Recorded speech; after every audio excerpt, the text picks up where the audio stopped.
Hey everyone, welcome back to the YouTube channel of Radhika classes. तो भी Radhika classes के YouTube channel पे आपका बहुत बहुत स्वागत है।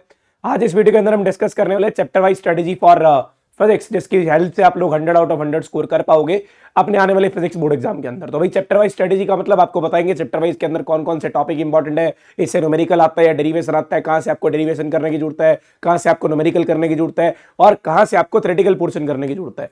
ये सारा कुछ इस वीडियो के अंदर बताने वाले ताकि आपको कोई भी प्रॉब्लम ना हो जब भी आप अपने बोर्ड एग्जाम को देने जाओ, तो आपको ये पता हो इस चैप्टर से थ्योरी आनी है, इस चैप्टर से आपका डेरिवेशन आना है, यहाँ से डेरिवेशन एक्सपेक्टेड है, यहाँ से डेरिवेशन प्रैक्टिस करने की जरूरत है, ये टॉपिक का डेरिवेशन करना है, ये टॉपिक का न्यूमेरिकल करना है, इस टॉपिक के न्यूमेरिकल को एक अच्छे लेवल तक करना है। ये सारा कुछ इस वीडियो के अंदर हम डिस्कस करने वाले हैं।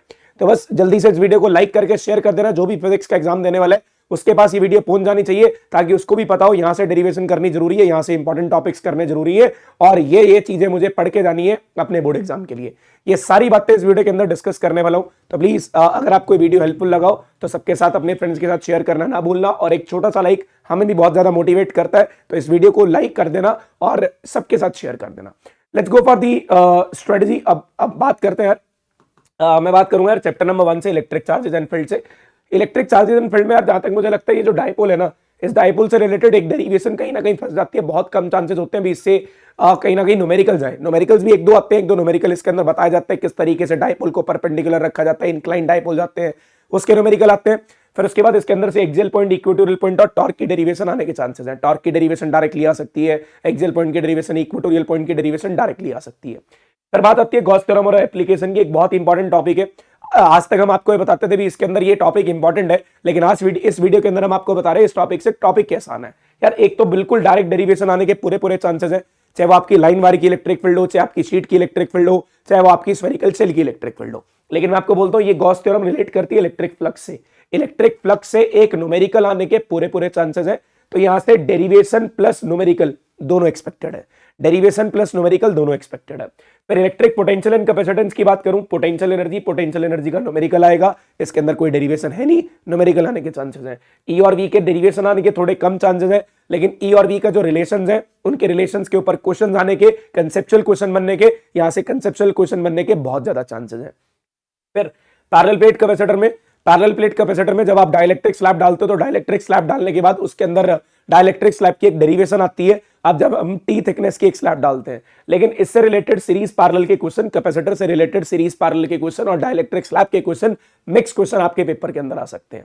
और फिर ड्रिफ्ट वेलोसिटी की बात करता हूं। ड्रिफ्ट वेलोसिटी का डायरेक्ट डेरिवेशन पेपर में आता है, ड्रिफ्ट वेलोसिटी का करंट के साथ रिलेशन पेपर में आता है। 2-4 क्वेश्चन इसके अंदर बनते हैं, इसके कंसेप्चुअल क्वेश्चन और यहां से डेरिवेशन आने के चांसेस है। ड्रिफ्ट वेलोसिटी से न्यूमेरिकल आने के चांसेस थोड़े से कम है। और बात करता हूं सीरीज पैरेलल की, सेल्जियन सीरीज पैरेलल में पैरेलल की डेरिवेशन आने के थोड़े ज्यादा चांसेस है और यहां से न्यूमेरिकल बनने के चांसेस है, यहां से कंसेप्चुअल क्वेश्चन बनने के चांसेस थोड़े से कम है। लास्ट ईयर 2024 में यहां से केस स्टडी फंसी थी, केस स्टडी आई थी। और किरचॉफ लॉ तो टोटली न्यूमेरिकल बेस्ड है, यहां से तो आना ही न्यूमेरिकल है। अब सर आप बता तो रहे हो, लेकिन आंसर करेंगे कैसे? हमारे को तो बहुत टाइम नहीं है, हमने तो एक और टॉपिक्स नहीं कर रखे हैं। और टॉपिक भाई यार ये इन टॉपिक्स की बात करो ना, अगर ये टॉपिक्स भी पढ़ के चले जाते हो ना, मैं आपको गारंटी के साथ बोल रहा हूं टॉपिक्स पढ़ने के बाद आपके 70 में से 55 प्लस मार्क्स बहुत इजीली आ जाएंगे ये सारे टॉपिक्स करने के बाद। क्योंकि यार ये एटलीस्ट मैं आपको बोल रहा हूं ये सारी चीजें ही आपके पेपर में आनी है, मैं गारंटी के साथ बोल रहा हूं। अब जो बच्चे बोल रहे हैं सर करना कहां से है, तो भाई अभी हमारा एक बैच शुरू हो रहा है 1 तारीख को, मैं फ्रीली बोल रहा हूं। इस बैच के अंदर मैं सब कुछ आपको कराने वाला हूं, एक एक चीज आपको कराने वाला हूं। अगर कुछ रह जाए, इन टॉपिक्स के अलावा भी बहुत सारी चीजें होने वाली है। मतलब फिजिक्स में जितनी भी चीजें हैं वो इस फिजिक्स फाइनल रिवीजन बैच में शुरू होंगी।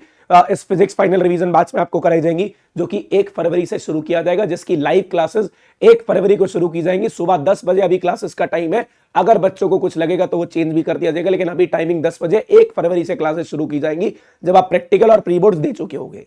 कईयों के प्रैक्टिकल प्री बोर्ड 2-4 दिन, 1-2 दिन लगेंगे, तो उसके अंदर वो देख सकते हैं। आपको इनका रिकॉर्डिंग भी मिल जाएगा, जो लाइव सेशन होगा उसका रिकॉर्डिंग भी आपको मिल जाएगा। इस बैच का कॉस्ट सिर्फ निकाला 499 रुपीज, और सिर्फ 499 रुपीज में मैं आपको एंटायर फिजिक्स के क्वेश्चन, एंटायर फिजिक्स की चीजें, मतलब जो भी पेपर में आनी है वो सारी चीजें आपको कराने वाले हैं। और ये राधिका क्लासेस ऐप पे होगा, यूट्यूब पे नहीं होगा, राधिका क्लासेस ऐप पे चलेंगे। डेडिकेटेड बच्चे चाहिए जिनको मार्क्स चाहिए, फालतू के बच्चे नहीं चाहिए जो फालतू के कमेंट करे और फालतू के सवाल पूछे। मुझे सिर्फ वो बच्चे चाहिए जो टॉपिक से रिलेटेड बातें करें, टॉपिक से रिलेटेड चीजें चाहिए। राधिका क्लासेस ऐप पे मिलेंगे, ऐप का लिंक मैं आपको डिस्क्रिप्शन बॉक्स में दे दूंगा। 499 का कोर्स है। मैं फिर बोल रहा हूं, ऐसा कोर्स जो आपके एग्जाम के अंदर मार्क्स दिलवाने में सिर्फ हेल्प नहीं करेगा, डेफिनेटली आपके मार्क्स दिलवाएगा। 101% मार्क्स आएंगे, ये मेरी गारंटी है, अगर आप डेडिकेटेड होके बढ़िया तरीके से पूरी कंसंट्रेशन के साथ इसकी क्लासेस अटेम्प्ट कर लेते हो। 1 से 1.5 घंटे की क्लासेस मिनिमम इसके अंदर होने वाली है। 1.5 से 2 घंटे की, 1.5 घंटे की मिनिमम बोलता हूं, मैक्सिमम मैं बोलता नहीं कितनी होगी। 1.5 घंटे की क्लास इसके अंदर होने वाली है, जिसके अंदर हम सारे कंसेप्ट डिटेल में डिस्कस करेंगे।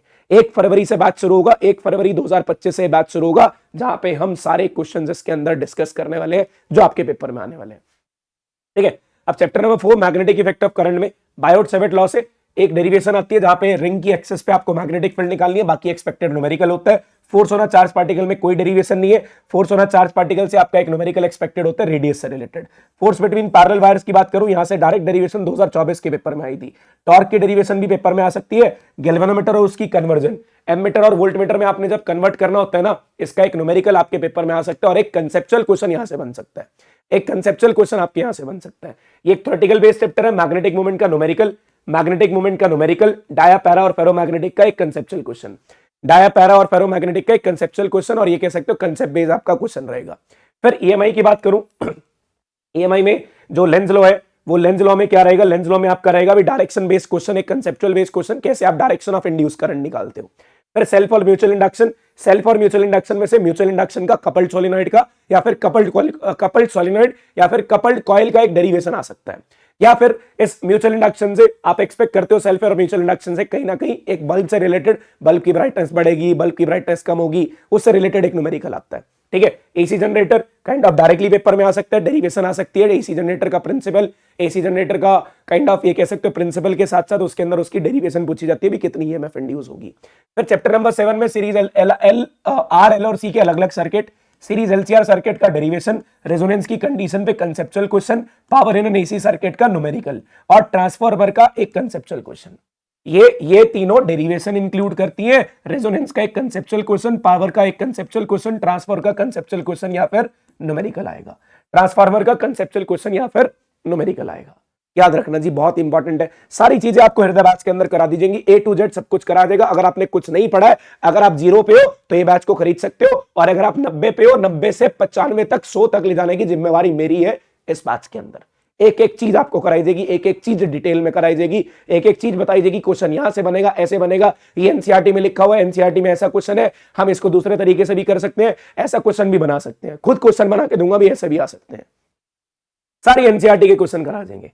चैप्टर नंबर 8 में डिस्प्लेसमेंट करंट, डिस्प्लेसमेंट करंट से रिलेटेड क्वेश्चन, फिर उसके बाद स्पेक्ट्रल टेबल के रेडियो माइक्रो, ये सारी वेव्स के क्वेश्चन आ सकते हैं। और ईएम वेव का प्रोपेगेशन, कैसे ईएम वेव प्रोपेगेट करती है, एक वेव एक्स में है तो दूसरी वाई में होगी, ये ईएम वेव प्रोपेगेट करने वाला क्वेश्चन आ सकता है।